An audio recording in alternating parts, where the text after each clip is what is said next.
저는 욕심이 많은 사람입니다. 그랬던 사람이 예수님을 인격적으로 만나고 나서도 욕심이 쉽게 사라지지 않았습니다. 뭘 해도 이겨야만 했습니다. 농구를 하더라도 제가 이길 때까지 하는 이기적인 인간이었습니다. 그러다 보니까 사람들이 저랑 농구를 하려고 하지 않았어요. 목회 역시도 뭘 이기려고 한 건 아닌데 사실 정말 잘하고 싶은 마음이 컸습니다. 그래서 정말 열심히 했습니다. 그러다 탈이 났어요. 성대에 문제가 생겨서 수술하게 되었습니다. 그 결과 저는 1년 동안 목회를 쉬어야만 했습니다. 1년간의 그 시간은 저에게 뼈를 깎는 아픔의 시간이었고 힘든 시간이었고 남모르게 좌절하는 시간이었습니다. 그렇지만 그 고난을 통과하면서 저는 목회의 진면목을 발견하게 되었습니다. 그것은 목회는 내가 하는 것이 아니라 하나님이 하는 것임을 깨달았습니다. 또한 하나님의 교회는 누가 책임져 주는 것이 아니라 하나님이 책임져 주심도 알았습니다. 그래서 목회하면서 자유함이 생겼어요. 만약에 제가 1년의 그런 고난과 같은 시간이 없었더라면 아마도 아직도 제가 이기려고 하는 목회, 경쟁하려고 하는 목회 했을지도 모릅니다. 그러나 지금 그 고난 중에 만난 사건을 통해 저는 모든 것을 내려놓게 되었고 지금 생각해 보면 그 고난은 저에게 감추어져 있는 복이었다라는 것을 깨닫습니다. 사람들은 소위 성공을 꿈꿔요. 물론 실패하는 것보다 성공하는 것이 낫죠. 그리고 세상 그 어떤 사람도 실패를 꿈꾸는 사람은 아무도 없어요. 모두가 다 성공하고 싶어 합니다. 그런데 성공이 안 돼요. 나는 성공하고 싶은데 잘 안 돼요. 그러다 보니까 상상을 하게 돼요. 내가 돈이 조금 있었으면 좋겠고, 힘이 조금 더 있었으면 좋겠고, 그 방면에 지식이 조금 있었으면 좋겠고, 안 되면 아는 사람이라도 좀 있었으면 좋겠다라는 그런 바람이 있습니다. 그러면 성공할 것 같아요.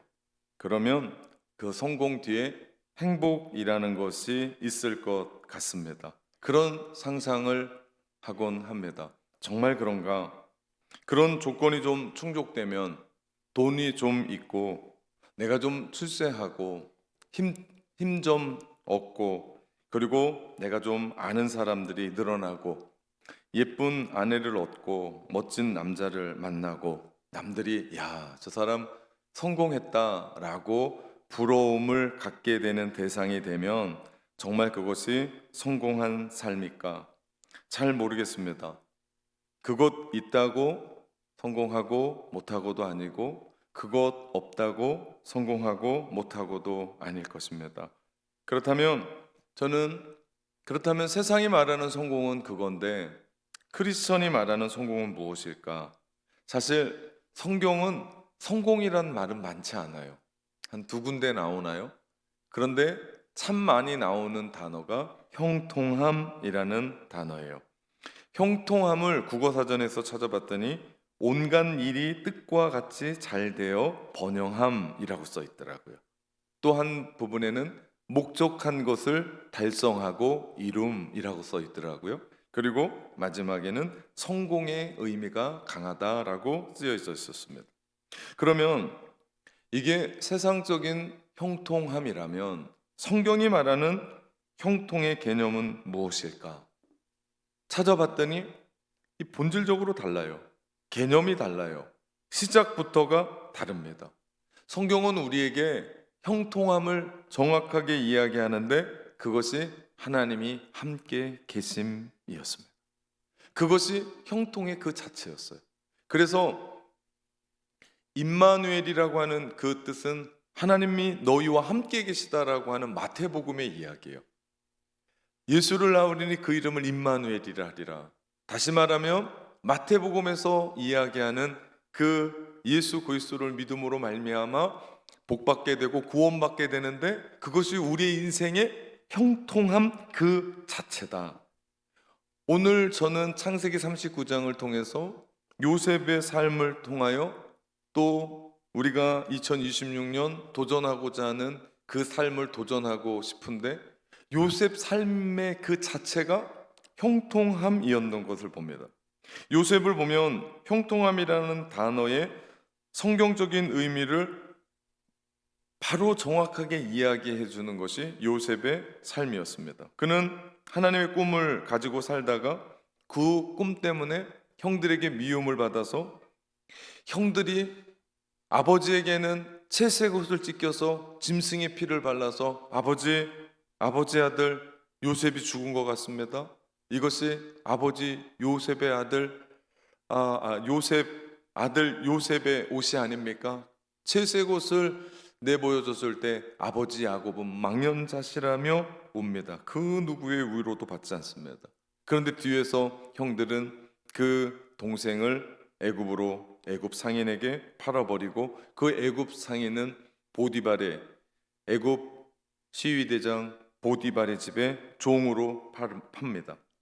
하지만 성경은 애굽으로 팔려가 종살이하고 있는 요셉을 두고 다른 얘기 하잖아요. 놀라운 얘기를 합니다. 하나님이 그와 함께 계시니 형통하였더라. 환경은 아니에요. 우리가 생각한 드라마는 아니에요. 우리는 물론 이 요셉의 이야기의 끝을 알고 있습니다. 그가 바로의 꿈을 해석해서 국무총리가 된 것을 알고 있어요. 그러나 요셉이 17세에 팔려서 13년 동안 밑바닥 생활을 하며 정말 저 깊은 밑바닥까지 내려간 그 이야기는 우린 기억하지 않습니다. 그런데 요셉이 팔려서 채색 옷이 찢기고 종의 옷을 입게, 노예의 옷을 입게 되었는데도 성경은 분명히 얘기합니다. 하나님이 그와 함께 하시니 형통하였더라. 애굽에 있었기 때문에 형통하다고 얘기 안 해요? 시위대장 보디발이 유력한 사람의 집에 있었기 때문에 형통하다고 얘기하지 않아요? 주체가 분명해요. 그분이 누구세요? 하나님이. 분명한 한 가지 사실은 여기서 우리는 형통함에 대한 이야기를 새롭게 할 수 있습니다. 여러분의 환경이 어떻든지, 여러분이 어디에 사든지, 지금 그 일이 잘 되든지 안 되든지, 또 여러분의 삶 가운데 그 일이 잘 풀렸든지 안 풀렸든지 아무 상관없이, 심지어는 내가 몸이 아프든지 건강하든지 아무런 상관없이, 지금 나의 삶에 속상한 일이 있든지 없든지, 내가 그 문제가 잘 풀렸든지 안 풀렸든지 아무런 상관없이 여러분이 하나님 안에 있으면, 더 정확히 얘기하면 하나님이 여러분과 함께 하시면 여러분의 삶은 형통한 삶인 줄 믿습니다.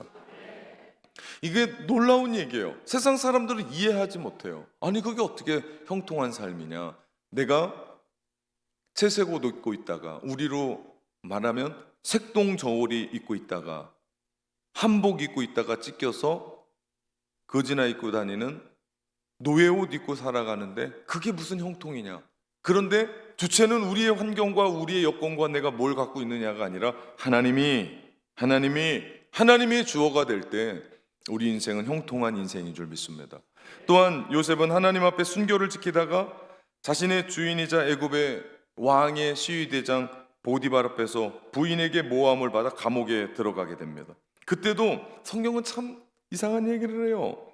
하나님이 감옥에 있는 요셉과 함께 하시니 그가 형통한 자가 되었다라고 얘기합니다. 여러분, 인생에 있어서 감옥은 밑바닥 아닙니까? 이제 갈 때까지 더 이상 내려갈 데가 없는, 그 세상도 도무지 안 되니까 그 사람을 격리시켜서 거기에서 교도하게 하고 변화시키게 하고 갱생하게 하고 뭔가 하는 거 아니에요? 밑바닥 아니에요? 근데 그 밑바닥, 정말 남들이 생각할 때는 끝났다라고 생각하는 그 밑바닥 안에서도 요셉이 하나님과 함께 계시니 그가 뭐가 돼요? 형통한 자가 돼요. 여러분, 이것이 기독교의 영적인 원리입니다. 내가 어디에 있냐가 아니에요. 세상 사람들이 우리를 보고 뭐라고 얘기하느냐가 아니에요. 내가 생각하는 게 아니에요. 그가 무슨 생각을 하냐가 아니에요. 내가 누구 안에 있을 때? 주 안에 있을 때. 더 정확하게 말하면 우리가 하나님 안에 있을 때 세상 사람들이 뭐라고 얘기하고 나의 환경이 뭐라고 어떻게 얘기하고 누군가가 나에게 어떤 이야기를 해도 우리는 하나님 안에 있기 때문에 형통한 자가 되는 줄 믿습니다. 성경이 말하는 형통은 바로 하나님과 함께 하는 거예요.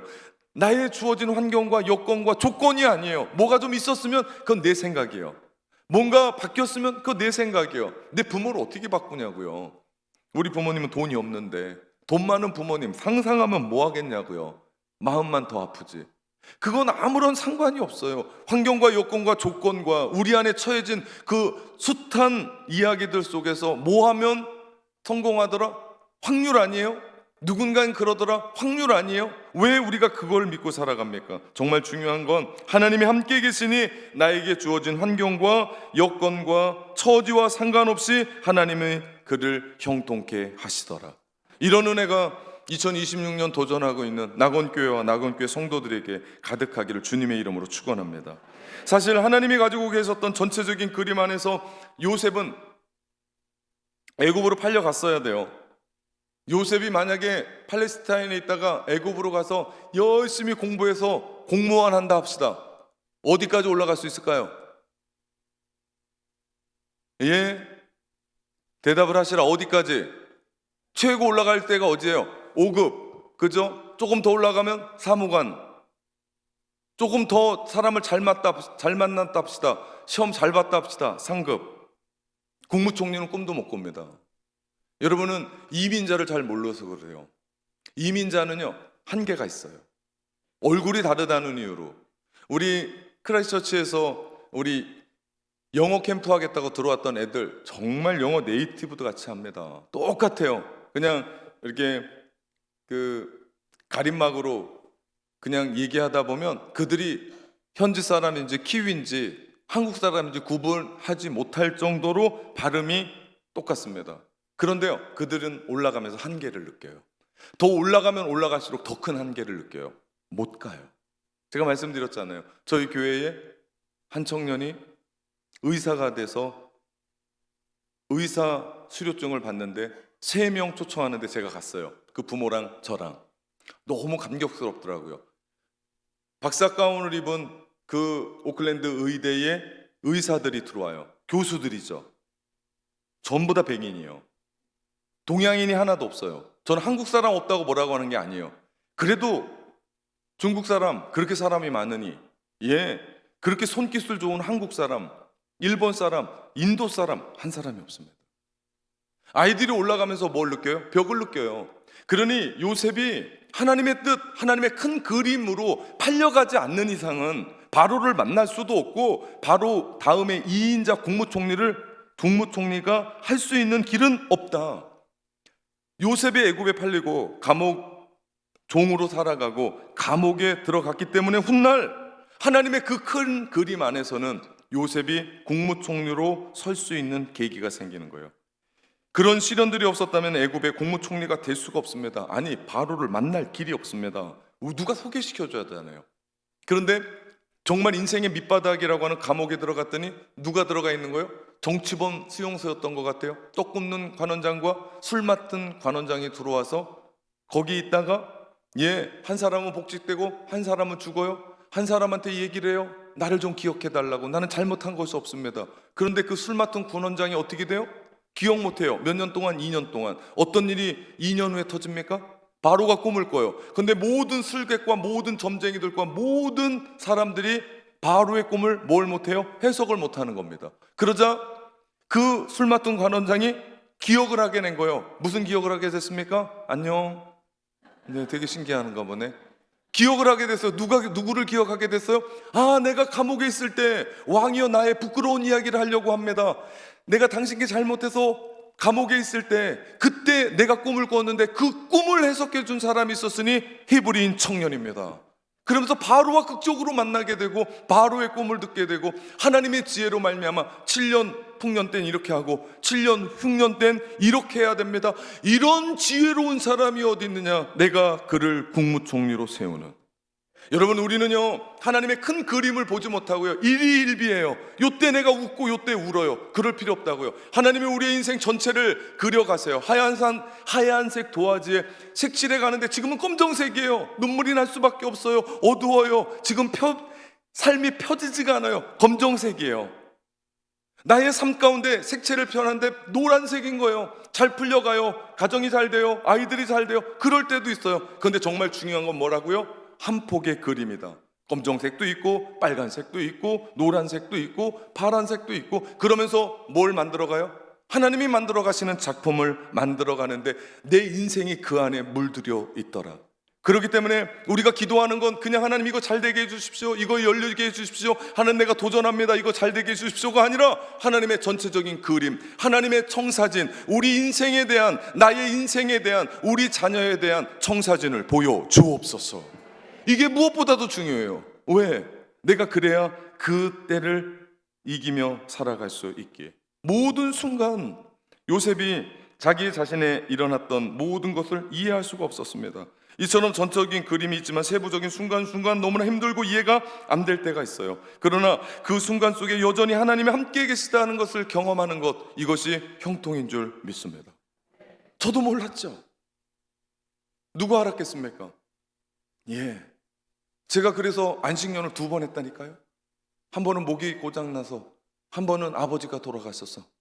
어려운 일 아니에요? 힘든 일 아니에요? 그런데 그 일들로 말미암아 저는 참 많은 것을 깨달았습니다. 예, 그거 없었으면 전 이렇게 목회 못합니다.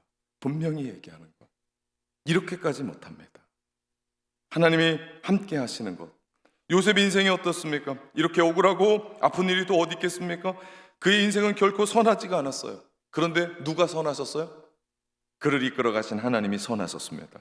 왜냐하면 그 세부적인 상황, 억울한 상황, 절망적일 수밖에 없는 상황, 억울할 수밖에 없는 상황, 그 상황, 상광 가운데 하나님은 함께 하셔서 요셉과 함께 꿈을 그려가고 큰 그림을 그려갔는 줄 믿습니다.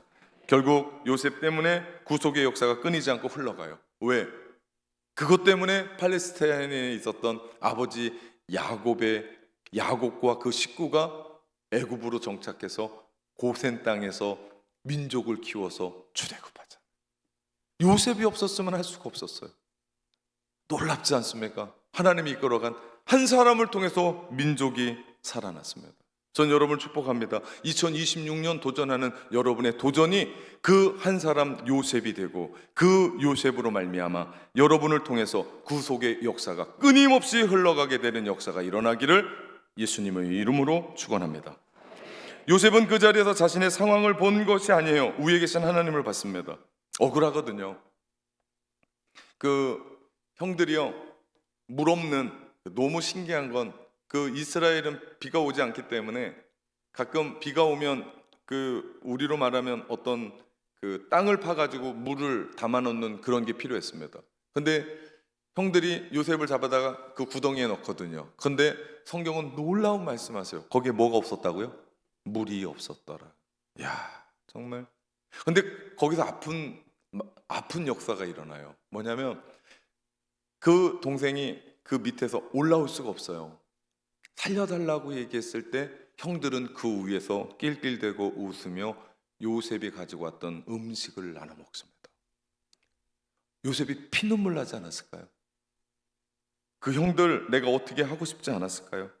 근데 요셉은 하나님을 바라보며 하나님과 동행합니다. 그 다음 요셉이 한 일은 다른 일이 아니에요. 정말 충성스럽게. 여러분, 요셉의 형들이 요셉을 미워했던 건 꿈을 꿔서가 아니에요. 자기들의 집단이 요셉에게 절해서도 아니에요. 해와 달이 요셉의 별에 절해서도 아니에요.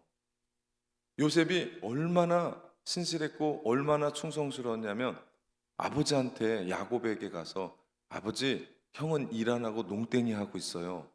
둘째 형은 지금 어디 찻집에 가서 양 안 지키고 차 마시고 있어요. 그 얘기를 모두 다 고에 바쳤어요. 왜? 아버지가 그렇게 얘기했겠죠. 그러니 요셉은 그 일에 충성을 다했어요. 그랬던 요셉이 종으로 팔려가서 보디발의 집에 들어가서 종으로 일하게 됩니다. 그리고 감옥에 내려갔을 때도 거기에서 간수장의 신임을 받아요. 애굽의 시위대장 보디발의 눈이 들어서 가정 총무를 맡겨요. 자기 아내만 빼놓고 전부 다 요셉이 할 수 있는 대로 그 일들을 하게 합니다. 전 궁금한 게 있어요. 요셉이 어떻게 그런 일들을 할 수 있게 되었을까? 아니, 요셉이 어떻게 그런 삶을 살 수 있었을까? 그 말씀을 오늘 본문 22절 23절에서 찾아요. 간수장이 옥중 죄수를 다 요셉의 손에 맡김으로 그 재반 사물을 요셉이 처리하고 간수장은 그의 손에 맡긴 것을 무엇이든지 살펴보지 아니하였으니 이는 여호와께서 요셉과 함께 하심이라. 여호와께서 그를 범사에 형통하게 하셨다. 이것이 힌트예요. 하나님이 요셉과 함께 했던. 그렇기 때문에 보디발의 아내가 아무도 없으니 나랑 하룻밤 동침하자라고 했던 유혹을 이길 수 있었던 건 요셉이 코람데오, 뭡니까? 하나님이 나와 함께 계시는데 내가 어찌 큰 악을 저지르리요. 하나님과 함께 동행하며 살았었던 요셉. 하나님은 그를 형통케 해주십니다. 주체는 요셉이 아니라 하나님이셨습니다. 형통을 누릴 수 있었던 것은 다름 아니라 하나님이 그와 함께 계셨고 요셉 역시도 그 하나님을 인식하며 살았습니다. 여러분은 누구를 의식하고 삽니까? 누구를 자다가도 더듬어 찾으며 삽니까? 누구를 생각을 가장 많이 하며 여러분 삽니까? 그것이 우리 인생이 지금 어디에 있느냐는 겁니다. 저희 집에 아이들이 많잖아요. 그래서 잠을 자면서 그 막내가 늘 바뀌었잖아요. 저희가 그 막내랑 데리고 살면 그 아이가 항상 더듬어서 저는 안 찾고 제 아내를 찾았습니다. 저를 두드려 보다가 너무 큰 게 다치면 이건 아닌가 보다 하고 다시 또 두드리기 시작을 했어요.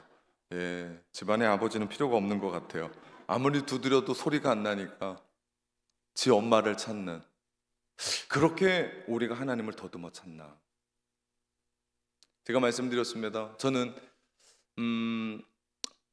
잠을 자고 눈을 뜨면서 제일 먼저 더듬어 찾는 게 뭐라고요? 안경이라고요. 전 늘 더듬어 찾으면서 그 안경 쓸 때마다 목사가 믿음도 없지 주님을 이렇게 찾아야 되는데 그런 생각을 합니다. 그러면서 전 잊지 않아요. 왜? 안경 안 쓰면 안 되니까 저는 더듬어 찾으면서 오늘 하루도 제가 주님을 더듬어 찾겠습니다. 기도합니다.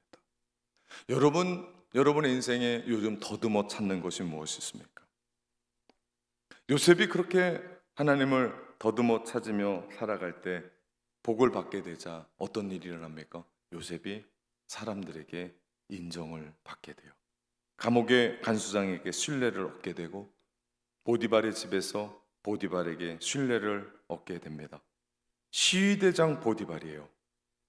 그가 가정 총무를 맡겼어요. 여러분, 애굽의 시위대장 정도 되려면요 보통 인물이 아닙니다. 그 당시에 세계 최강의 애굽이거든요. 그 자리까지 올라간 보디발은 입지전적인 인물이에요. 다시 말하면 사람을 그냥 보는 사람이 아니었을 거라고요. 그런 사람에게 요셉이 어떻게 돼요? 신뢰를 받게 되고 인정을 받게 됩니다. 만약에 보디발이 그냥한 사람이었으면 요셉이 자기의 아내를 강간 미수했다라고 잡혀 들어왔으면 요셉은 죽었습니다. 그런데 시위대장 보디발은 알았어요. 요셉이 그런 인물이 아니라는 걸 알았어요. 만약에 정말 요셉이 나쁜 짓 하다가 걸려들었으면 요셉 이민자 그 한 사람, 노예 한 사람, 시위대장 쪽에서 지 두세도 모르게 없애는 건 아무 일도 아니었을 겁니다. 그러나 보디발은 알았어요. 이 말씀은 또 뒤에서 푸는 말씀입니다. 왜 뭘 알았냐? 너무 놀라운 건 요셉과 함께 하시는 하나님을 보디발이 경험했어요. 여러분 놀랍지 않습니까? 보디발은 이방인 사람이에요. 하나님을 예배하는 사람이 아니에요. 철저하게 하나님을 모르는 무신론자예요. 그럼에도 불구하고 요셉과 함께하는 하나님을 보았다라고 우리가 좀 이따 읽을 말씀에 나와요. 전 이게 놀라워요. 아니, 요셉이 어떤 삶을 살았기에 하나님 함께 계심으로 그가 신뢰할 만한 사람이 된 건 알겠는데, 요셉이 어떤 삶을 살았기에 이방 사람, 그것도 입지전적인 인물인 보디발이 요셉과 함께하는 하나님을 보게 되었을까? 사람에게 신뢰받는다는 건요, 여간 어려운 일이 아닙니다. 쉽지 않아요, 여러분. 이건 사람이 만들어낼 수 있는 일이 아닙니다. 제가 낙원교회에 와서 이렇게 행복하게 목회할 수 있는 것은 여러분이 저를 너무 사랑해 주셔서 그래요. 제가 이유를 찾았습니다. 얼굴이 잘생겼기 때문이 아니고 되게 겸손해졌습니다. 네, 저의 설교 때문도 아니고 저의 성격은 더더욱도 아니고 하나님이 범사에 형통케 하셨구나라는 걸 깨달았습니다. 이게 저의 복이었어요. 하나님이 형통케 하셨구나. 다른 하나, 요셉이 형통케 하는 삶을 살 수 있었던 것은 상황과 환경에서도 신실한 삶을 살았어요. 변하지 않았어요. 저는 이런 사람을 좋아합니다. 어떤 거 좀 있으면 확 변하고, 좋은 거 있으면 어떻게 하고, 그게 아니고 변함없이 한결같이 비바람이 불고 인생의 폭풍우가 불어닥쳐도 늘 그 자리에서 하나님을 예배하고 신실하게 기도하는 변함없는 사람. 성경은요, 요셉이 뛰어났다고 얘기하지 않아요. 어떤 기적을 일으켰다고도 얘기하지 않아요. 말을 잘했다고 얘기도 하지 않아요. 왜? 그런 일이 없었기 때문입니다. 없었습니다. 우리가 아는 건 그가 꿈꾸는 걸 잘했다는 거예요. 그런데 성경은 그 꿈이 하나님이 주신 꿈이지 요셉 스스로 국무총리가 되겠다라는 꿈은 아니었다라는 거예요. 하나님이 주신 거예요. 그의 삶에는 화려함은 없었습니다. 뛰어남도 없었습니다. 오히려 거듭되는 억울함, 거듭되는 모함, 거듭되는 고난, 질투의 대상의 삶을 살았습니다. 근데도 놀라운 건 그럼에도 불구하고 요셉은 한결같아요. 매사가 하나님 앞에서 신실했습니다. 어떻게 많은 사람에게 사랑과 존경을, 신뢰를 받을 수 있었을까? 요셉이 한결같은 그 삶을 살아갔기 때문에. 저는 2026년 여러분에게 도전하라고 하고 싶은 게 있어요. 그것이 한결같은 삶입니다. 변하면 안 돼요. 정말 부탁입니다. 변하면 안 돼요. 특별히 60명의 임직자들 변하시면 안 돼요. 내가 집사였다가 장로 올라가고, 내가 집사였다가 권사 올라가고, 내가 집사였다가 안수 집사 올라가도 절대 변하면 안 됩니다. 한결같이 하나님 앞에서 내가 하나님 앞에 처음 섰던 그 마음 한결같이. 여러분, 요셉이 형제들의 질투로 노예로 팔렸을 때 떠올라 보십시오. 자기가 노예로 종으로 하는 사람인가? 내가 채색 옷을 그래도 입었던 입은 사람이지, 아버지에게 그렇게 사랑받은 사람이었지, 신세 한탄하고 원망과 불평했다면 애굽에서 억울하게 죽었을지도 모릅니다. 그러나 그는 절망하지 않았어요. 한탄하지 않았어요. 노예 신분에 벗어나기 위해서 머리 굴리지도 않았습니다. 머리 굴리려면 어떻게 했어요? 보디발의 아내와 동침했어야 돼요. 왜? 내가 너에게 모든 걸 다 주겠다고 그랬거든. 그러나 요셉은 그런 거에 굴하지 않았습니다. 아버지 집에 있을 때부터 신실했고, 보디발이 집에 있을 때도, 종으로 있을 때도 신실했고, 감옥에 떨어져서 간수장의 보호를 받을 때도 그는 죄수의 몸으로도 신실했습니다. 여러분, 신실함의 뜻에는 여러 가지 뜻이 있어요. 진실하다는 뜻이 있어요. 성실하다는 뜻이 있어요. 꾸준하다는 뜻이 있습니다. 막연히 맞물려 있는 것이 아니라 내가 주어진 그 상황에서 최선을 다하고 열심을 다하는 사람. 요셉이 그랬습니다. 그는 진실함과 성실함, 그리고 그는 꾸준함을 갖고 있는 사람이었습니다. 그렇기 때문에 노예 신분으로 살아감에도 불구하고 그 주인뿐만 아니라 주변의 사람들에게 신뢰와 사랑을 받을 수 있었습니다. 그가 억울한 누명을 쓰고 감옥에 갔을 때도 다르지 않았습니다. 한결같았습니다. 요셉은 여전히 신실했고 성실했고 꾸준했고 진실했습니다. 억울하게 수감되었다고 한탄하고 소리 고래고래 지르고 불평했으면 그는 감옥에서도 살아나지 못했을 겁니다. 그러나 그는 한결같았습니다.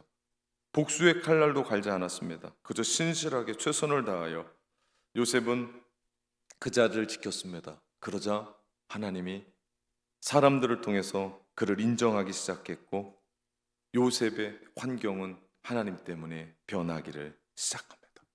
그러면서 요셉에게 맡기기를 시작해요. 만약 요셉이 국무총리 꿈을 처음부터 갖고 꿨다면 요셉은 아마도 죽었을 겁니다. 할 수가 없었을 겁니다. 그러나 하나님이 함께 계셨던 요셉, 그를 형통케 하심으로 13년의 밑바닥까지 내려갔던 그 삶을 다시 반전시켜 일으키셨을 때 요셉은 국무총리로 오르게 되었고, 그냥 국무총리가 아니라 사람을 살리는, 만약에 요셉이 꿈을 꿔서 국무총리에 올랐으면 형들이 흉년 때 곡식사러 왔을 때 피바다가 됐을 겁니다. 그러면 하나님의 구속의 역사는 거기에서 끝나는 겁니다. 그러나 그 한 사람이 하나님 앞에 형통케 되고 그 한 사람이 하나님 앞에 신실하게 서서 사람들에게 인정받고 그 삶을 살아가게 되자 하나님의 역사는 계속해서 흘러가고 한 사람은 사람에게 인정받게 되고 그의 삶은 형통한 삶으로 변했던 것을 봅니다. 저는 우리 낙원교회 성도들이 2026년 도전해야 될 분이 이 부분이라고 생각합니다. 신실함에 도전하십시오. 내가 예전에 꾸준하지 못했습니다. 성실하지 못했습니다. 내가 한결같이 못했다면 내가 이제는 하나님 2026년 내가 도전하는데 끝까지 가겠습니다. 신실하겠습니다. 성실하겠습니다. 무뎌니 그 자리에 서서 내가 그 일들 움직여 가겠습니다. 그래서 우리가 그런 이야기 들었으면 좋겠습니다. 아, 그 사람 신실해. 아, 그 사람 성실해. 아, 그 사람 맡길만 해. 진짜야 라고 하는 소리를 듣는 낙원교회 성도들 되시기를 주님의 이름으로 축원합니다. 세계적인 명지휘자 토스카니니, 그는 원래 지휘자가 아니라 첼리스트였어요. 첼로 키는 사람. 18세에 교향 악단의 단원으로 들어갔는데 그가 시력이 안 좋았습니다. 시력이 안 좋으니까 앞에다가 악보를 놓고 첼로를 칠 수가 없게 된 거예요. 그러자 이 토스카니니가 어떻게 했냐면 전체 악보를 통째로 다 외워버렸어요. 시력이 나쁘니까. 오케스트라 특성상 자기 악보뿐만 아니라 다른 사람의 악보까지 모조리 암기하는 것 유리하죠. 어느 날 정말 중요한 연주회를 앞두고 갑자기 지휘자가 하는 사고가 터진 거예요. 이거 말이 되냐고요. 뭐 조금 다른 게 안 오면 땜빵이라도 할 수 있는데 지휘자가 가운데서 지휘하는 사람이 안 오니 이걸 어떻게 해결합니까? 단원들 중에 회의가 열려졌어요. 이거 어떻게 할 거냐? 그럴 때 모든 단원들이 한결같이 토스카니니를 지목했습니다. 왠지 압니까? 이 사람은 악보 전체를 다 꿰뚫어 외웁니다. 암기합니다. 그래서 단원들이 토스카니니를 추천했고 그 지휘한 것이 발단이 돼서 어떻게 됩니까? 세계적인 지휘자로 소개돼요. 먼 훗날 그는 이런 얘기예요. 나의 나쁜 시력이 나를 명지휘자로 만들어 주었습니다. 사실 토스카니니의 성실함, 최선을 다하는 그 꾸준함이 열매를 맺은 거 아닙니까? 우리도 마찬가지 아니에요? 우리만 열심히 내자는 게 아니에요. 우리에게 누가 계세요? 하나님. 우리를 형통케 하신 하나님. 그분은 우리를 떠나간 적이 없어요. 우리 낙원교회를 떠나간 적이 없어요. 여러분의 삶에 떠나간 적이 없어요. 하나님 때문에 우리 낙원교회 성도들은 형통함의 은혜를 받은 줄 믿습니다. 그 하나님이 우리 가운데 함께 계시기에 우리는 신실하게 성실하게 나에게 맡겨진 그 일들을 감당해 나갈 때 하나님께서 우리를 통해서 놀라운 일들 이루어 갈 줄 믿습니다. 400에 800, 전 분명히 말씀드렸습니다. 이거요 숫자 아니라고 말씀드렸어요. 오늘 오전 시간에는 한 영혼 중요성을 이야기했습니다. 400에 800, 이것을 통해서 한 영혼 죽게로 우리가 하나님 앞에 어떻게 해요? 신실하게 쓰는 거예요. 저 다음 주에 다 나눠드릴 거예요. 예, 몇 청장 뽑아온다니까요. 핸드폰에 저거 안 붙여 있으면 저는 그 핸드폰 경찰서에 갖다 줄 겁니다. 이거 우리 교회 거 아닙니다. 뭐 이걸 어떻게 합니까? 우리 교회 모든 핸드폰은 500에, 400에, 800에 붙어 있습니다. 제가 분명히 얘기할 겁니다. 네, 제가 그렇게 하나 안 하나 보십시오. 제가 검사하러 다닐 겁니다. 네, 모든 교회 구석구석, 화장실에 남자는 서서 쏘니까 앞에, 앉아서 힘주는데 앞에 힘주면서 그거 보면서 400에 800, 모든 시간이 기도될 수 있어. 엘리베이터를 타든 계단을 붙이든, 예, 여러분의 차, 모든 차에 400에 800에 어느 날 다 붙여 있을 겁니다. 그럼 낙원교회 차는 400에 800이야. 도대체 저게 뭐냐라고 목포 사람들이 깜짝 놀랄 정도로 저게 무슨 빵 이름이냐. 우리가 저거 볼 때마다 하나님 앞에 어떻게 도전하자고요? 신실함으로. 하나님이 우리를 지금까지 불꽃 같은 눈동자로 신실하게 지켜주셔서 내가 여기 있다면, 하나님, 내가 야곱처럼 도전하겠습니다. 변하지 않겠습니다. 흔들리지 않겠습니다. 신실하게 그 자리에 서겠습니다. 이런 은혜가 여러분의 인생 가운데 가득하기를 주님의 이름으로 축원합니다.